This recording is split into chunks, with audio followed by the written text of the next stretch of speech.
I take immense pleasure in inviting the chairpersons for the first session.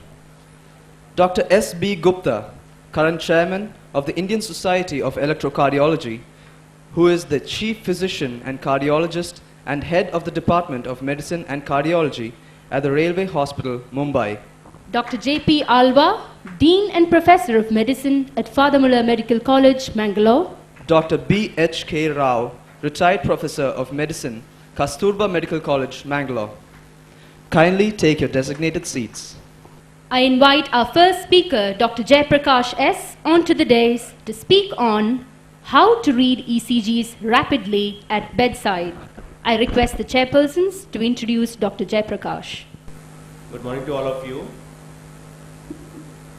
I'm pleased to start the first talk on the midterm ISECON 2013 at Bangalore, and I welcome all of you to this first session, which will be first talk, which will be delivered by Dr. Jayaprakash S, who has done his EP in fellowship from Royal Melbourne Hospital, Australia.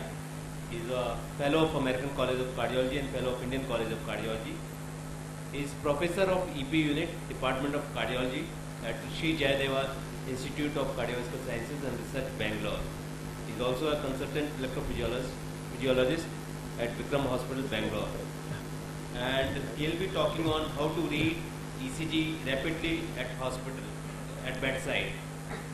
And I think with the experience, we know how to read ECG rapidly, and in some cases we may have to devote more time for reading an ECG. So I'll request Dr. Jayaprakash to come over and elaborate on the subject, how to read ECG rapidly at the bedside. Dr. Jayaprakash, please. Chairpersons, ladies and gentlemen, it's indeed a pleasure for me to be here to give this talk on how to read ECGs rapidly at bedside. Now, without wasting much time, in the next 20 minutes or so, I'll be speaking on how to quickly go through the ECGs to identify what is normal and abnormal. So if you find that the ECG is normal, you can quickly pass on. But however, you should be able to quickly pick on what is abnormal and how to identify it. Now, this is what I'm going to show it is something which has come out of my own experience of seeing ECGs. It is not given in any textbooks. Number two, I'm not going to speak on a lot of theory. So just forget it, just relax. Now let us go through this. ECG is, after all, a graphical representation of the electrical activity of the heart. So it is just a squiggle of lines which come out on the paper of how the heart works. Though it's widely available and it is not used very commonly, people can't interpret it very commonly, and sometimes they order for an ECG but they are unable to interpret it. They ask somebody else to interpret it. So the whole idea of this talk is for all of you to quickly pick up what is abnormal. Why? Because many a times when you make a wrong diagnosis, the further treatment may be inadequate, or you may give the wrong treatment. And unfortunately today, ECG is a lost art, reading ECG. It is really unfortunate.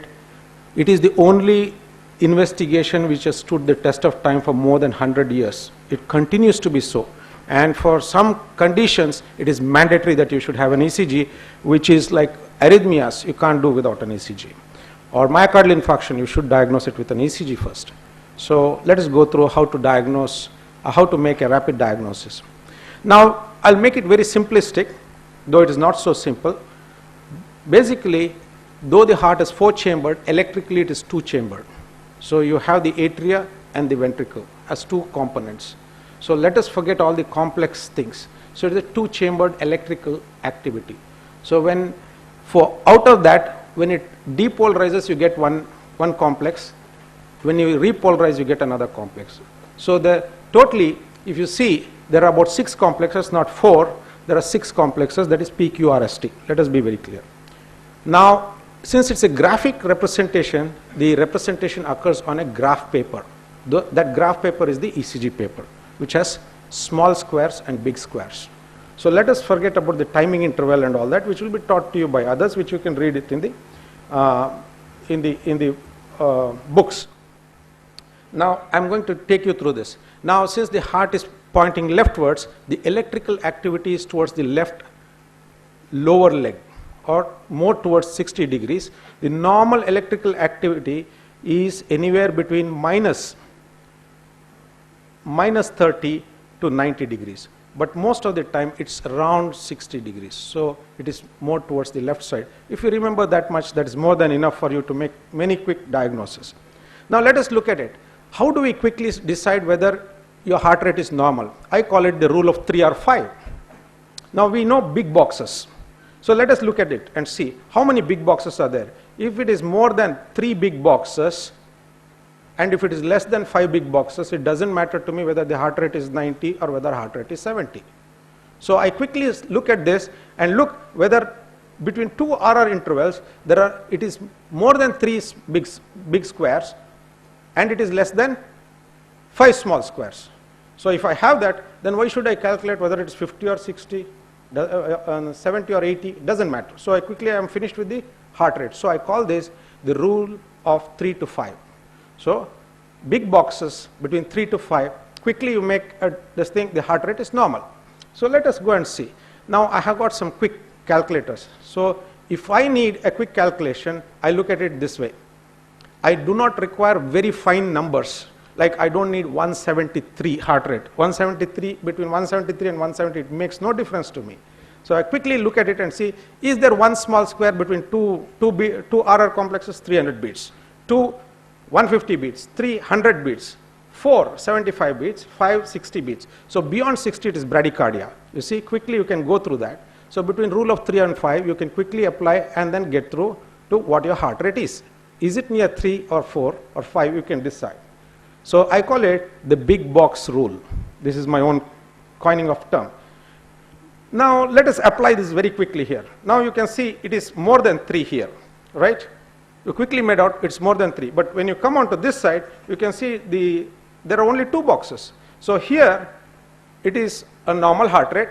Suddenly you have a tachycardia, and here since it's only 2 boxes, it should be rate of 150. So your diagnosis of tachycardia is over. So I call it very quickly the big box rule. So apply it at bedside, you can quickly pick out all these small things. The next thing I ask is the P wave coming from the sinus node or elsewhere? For that, I ask myself a question. Which lead? The axis of the P wave is more towards the left side, that's approximately about 60 degrees. That is towards lead 2. So P wave always, most of the times is taller in lead 2 than lead 1. So quickly I go through it and look at lead 2 and lead 1. So lead 2 taller than lead 1 indicates that my P wave is coming from the normal sinus node. So if I have P wave taller in lead 2 than lead 1, and if my rate is between 3 to 5 boxes, I say normal sinus rhythm, that my diagnosis is over. Whether the P wave axis is 75 or whether it's 30, it doesn't matter to me. So it is. So I call this lead 2 taller than lead 1 rule to identify a normal P wave. I'll show you how to quickly pick out an abnormal one. Now, we are always interested in relationships. The next thing is I want to know whether after the atria is depolarized, it is depolarizing the ventricle normally. So I call it who is related to whom. So we are married, or we are divorced, or are we occasionally married or have girlfriends. So we look at it this way. We'll make it funny. Now quickly I look at it. I see that it is slightly more than lead 3 large squares. So my rate is okay. P wave in lead 2 slightly taller than lead 1. So normal sinus rhythm. PR interval is married to the QRS complex. So each of the P wave is married to the next QRS. So it's a very happy married life. So we call it the normal conduction. Now let us look at this relationship. Quickly we see that the rate is more than 5 beats. So it's automatically a bradycardia. Whether it is 40 or 30 I can calculate later, but I know that this is bradycardia because the rate is less than 60. Now I look at this first beat, P wave is taller in lead 2 compared to lead 1. So this is a normal beat, and this is happily married. Now here I don't see a P wave, so there is no P wave, but a QRS is there, but this QRS has got a P wave after that. So actually here the reverse has happened. The ventricle is married to the atrium. It is the other way around. And the beauty of this is, this P wave is inverted in lead 2. So it becomes, actually lead 1 is taller than lead, so this means it is activating from below upwards. So very quickly I have identified this is a junctional rhythm with a retrograde VA conduction. Suppose if I had this QRS the same as here, and a P wave which is normal upright here, then I would have said that's a isoelectric AV dissociation, because the atria is also activated from the sinus node. So quickly I can make that out. Next, I call it PR, the less than 1 big box rule. So we all know more than 200 milliseconds, we call it as first degree AV block. Normally, when we see, I look at quickly and see if the PR interval is less than 1 big box. Now, whether it is 4 or 3, it doesn't matter to me. So I am not interested. I know that PR interval is normal, and each of this is married to the next one. So I know that this is a normal conduction. Now let us look at this. Now look at this, and you can see, when you quickly see, that the PR interval is slightly more than 1 small box, 1 big box. If it is more than 1 big box, quickly I have made a diagnosis of first degree AV block. And there is a 1:1 relationship. So I don't need to look at it and calculate very carefully. Now I know it is more than 200 milliseconds when I see this 1 big box. So I call it 1 big box rule, happily married to the next QRS, each one of them. Now let us look at it.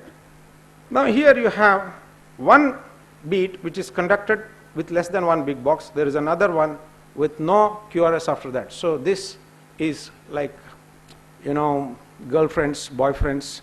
You are occasionally related, next day you may not be. So something similar to that. So here I know that each of this P wave and this P wave is conducted, the one is conducted, one is not conducted. I know quickly that this patient has got a AV block, and the heart rate, ventricular rate is more than 5 big boxes. The atrial rate is normal because it is between 3 to 5. So quickly I have made out that the sinus rate is normal, the ventricular rate is very slow, and I have got 2 P waves with 1 QRS, and I have made a diagnosis of high-grade AV block. So quickly you can go through this and you can identify it. Now let us look at this. This P wave is going by itself. The lower part is going by itself. The PP interval up is okay. So less than 3 by 5. And here you can see it's more than 5. So it is bradycardic. So each of this, it's completely unrelated or divorced from each other. So then I know if P wave is divorced from the QRS complex, you have a complete AV block. Now look at, once we finish this, P wave relationships, we have finished, we next look at the QRS complex. Now I call it the little box rule. So normal QRS complex should be less than 3 small boxes. So it should be less than 120 milliseconds. But for me, it doesn't matter. I don't like to remember 120 milliseconds and all that. I look at 3 small boxes. So I look at it and see, I say, yes, it's less than 3 small boxes. So his Purkinje is working normally. So this is a normal conduction in the QRS complex. So I'm quite happy with that. And I also see that this P wave is taller than lead 2, and it is more than 3 big squares. And I know 1:1 relationship is there. The QRS is narrow. So probably this is a normal conduction and looks quite okay. We'll go to other things later as we go on. Now suppose we have more than 3 little boxes, we get into what is known as a bundle branch block. Now when we have a bundle branch block, we have to identify where the traffic block is. So let us call it the traffic block. So I would like to know which, is it the right side or the left side? So to answer this, I ask myself, where are my rabbit ears? So if my rabbit ear is there in V1, that's on the right side, then I have a right bundle branch block. It's very simplistic. Here let us quickly go through it. So P wave taller, this rate more than 3 big boxes, quickly the rate is normal. P wave taller in lead to normal sinus rhythm, PR interval normal, QRS broad more than 3 big boxes, 3 small boxes, and next I ask myself which bundle is blocked. I look at it, the right side is the rabbit ears. You can see a rabbit ear, then I say it's right bundle branch block. Now let us look at it. I don't find a rabbit ear here. I find something which resembles possibly a rabbit ear here. So if it goes on to the left side, in V6, I call it the left bundle branch block. Now let us quickly go through it again. P wave taller, PR interval less than 1 big box. Then you have a QRS which is broad, and you have a rabbit ear on V6. So I call it the left bundle branch block. So PR interval is normal PR AV conduction. Nevertheless, below that, the conduction is abnormal. Now, the next thing I ask, where is the axis? So there are different ways of calculating axis. Many of you will go through the books and try to identify. But when I am on bedside, I quickly want to make a diagnosis and say, look, I want to quickly get the axis because I am in a hurry. I have to see a lot of patients. So I look at 2 leads. Lead 1, AVF. Let us look at it. I look quickly, eyeball it. P taller in lead 2, 1 PR interval less than 1 big box, QRS narrow. Then I need to know the axis. I look at lead 1 and lead AVF. Both are pointing upward, normal axis. So I don't need to know whether it's 30 degrees, whether it's 50 degrees, whether it's 70 degrees. It's immaterial to me. All I need to know is quickly whether the axis is normal. Next, I'll say both are leaving each other, diversing, looking away from each other. They're angry with each other. Then I say, since they're leaving, it should be left axis. So I don't need to calculate sit and do the calculations. I'm quickly looking at eyeballing this and looking at P taller in lead 2, yes. Then I have a PR interval, which is probably about 1 big box. QRS is interestingly more than, and you have a rabbit ear here, which is on the right side. So right bundle branch block is there. So you have a borderline PR interval, a right bundle branch. Then I quickly want to know the axis. So it gives me some idea of the fascicle block. So I look at it, they are leaving left axis. Very quickly you're finished. Next, look at this. Suppose we look at it and we see, okay, P again taller in lead 2, PR interval maybe about 1 big box or slightly more than that, and you have a QRS again slightly wider, right-sided rabbit ears, so right bundle branch block.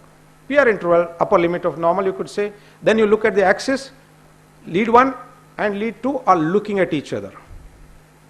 That means they are reaching for each other, so it's right axis. So I quickly made a diagnosis of right axis. Right bundle branch block, first degree AV block, right bundle branch block, and right axis. Now, suppose we have everything pointing away, both pointing downwards, then I have an axis in Pakistan, which is the northwest axis. So if you quickly look at lead 1 and lead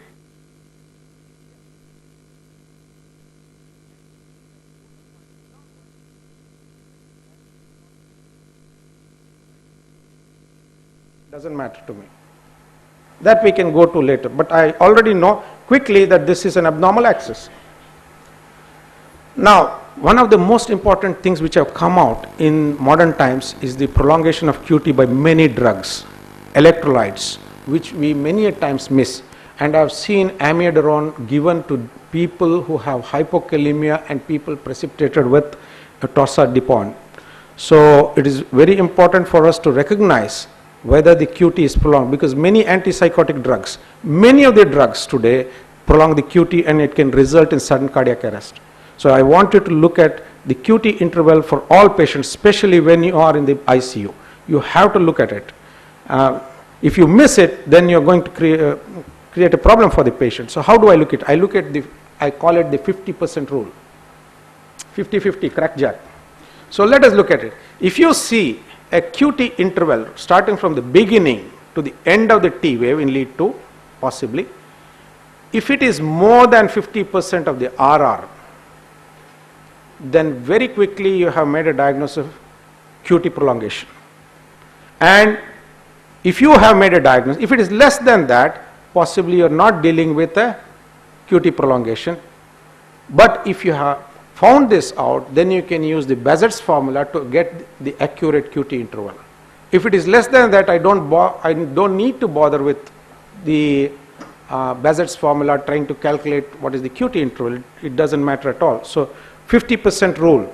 Please remember 50% rule. Just look at it, eyeball it, look at RR interval. Is it 50? At the most, what you can do is you can put a caliper. You can take a piece of paper, mark the RR interval, fold the paper and keep it here. So the middle of that will give you. It's very easy to take a small sheet of paper and do this. So we are finished with the QT interval. Quickly you are finished. You are on to the next. Now the next thing is the chest leads in the normal or abnormal? Are they showing the normal activation and depolarization? So I look at the R and T waves and ask who is taller. Where is it taller? Is it taller in lead V1 or V6? The normal is V6, the T waves and the QRS is taller than in lead V1. Why? Electrical forces are flowing away from my right shoulder towards my left foot. So the activity is going away. Actually the lead V1 is an intracavitary lead. It is looking inside the cavity. So many a times you will find that all complexes are inverted. Along with AVR, V1 is another intracavitary lead. It's looking at inside the cavity electrically. So it is very easy to identify. Now suppose you have something which is reverse than this. Let us look at it quickly. Of course you can do in the meanwhile, you can quickly calculate the rate.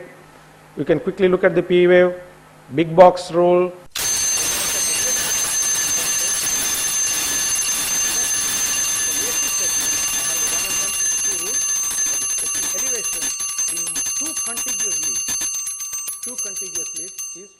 Myocardial infarction. ST depression in two contiguous leads is myocardial ischemia. So if you identify this very quickly, you can identify, you can use the other rules to come to this conclusion again. So I call this the eyeball technique, the 10 rules which you need to apply to very quickly identify what is normal or abnormal, heart rate 3 to 5 and the big box rule. P waves, lead 2 taller than lead 1. AV conduction, 1 large square rule. AV conduction 2, who is related to whom? QRS duration, 3 little box rule.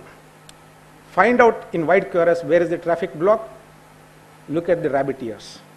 QT interval, the 50% rule. R and T waves, who is taller? Abnormality, you can look at V1 and V6. And ST segment, the 1 mm into 2 rule, and there you are. You have finished your ECG reading.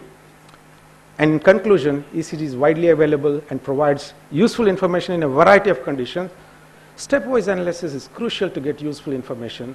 The 10 ECG rules serve as useful tools to identify normal from abnormal. Practice of these 10 rules allows rapid bedside reading of ECGs. And in the end, I want to leave you with this, which has been written by none other than Willis J. Hurst, who is the author of a textbook called The Heart. Now, this was written in cardiology clinics. To perform a procedure and not be able to interpret the information yielded by the procedure is called pretense. So we are pretending to be, because the patient thinks that you have ordered an investigation and you are able to identify it. The patient believes the physician knows how to interpret these things. Many physicians do not know and believe that they can interpret electrocardiograms. So he calls this chapter as interpretation of ECG, pretense or a well-developed skill. Thank you all for a patient hearing. Ladies and gentlemen, agree with me that Dr. Jayaprakash has made it very simple for us how to quickly read ECG. This is particularly true for resident doctors and junior doctors. They should not fall for this computerized ECG, which can mislead you many times. If you apply these 10 rules, you can quickly find out whether they are normal or not. Thank you, Dr. I now request Dr. S. B. Gupta to further state our speaker, Dr. Jayaprakash. Request Dr. Jayaprakash to hand over the certificates to